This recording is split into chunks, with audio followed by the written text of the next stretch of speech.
Madem dünyaya dargındın, Mahmud'a kurban niye doğdun?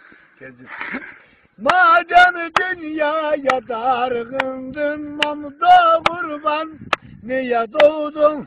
Kadar yolunda yorgundun, Mahmud'a kurban niye doğdun? Mahmud'a kurban niye doğdun?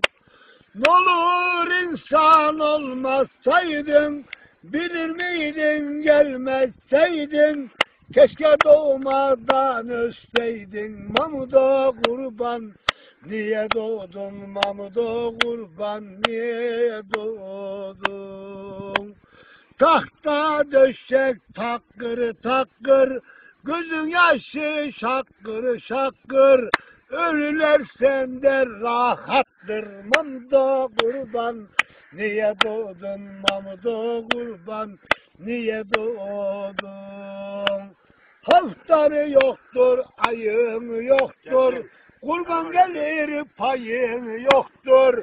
Haftan yoktur, ayın yoktur, kurban gelir payın yoktur.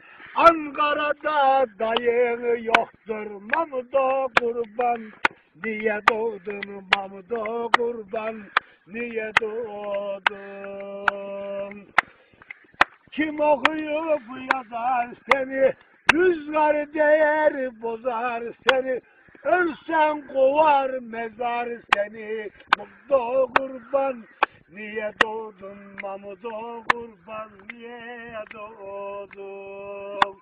Mahzunun işin doğrusu, öter dalımın borusu, dayımın öksüz yavrusu. Mahmud'a kurban niye doğdun? Mahmud'a kurban niye doğdun?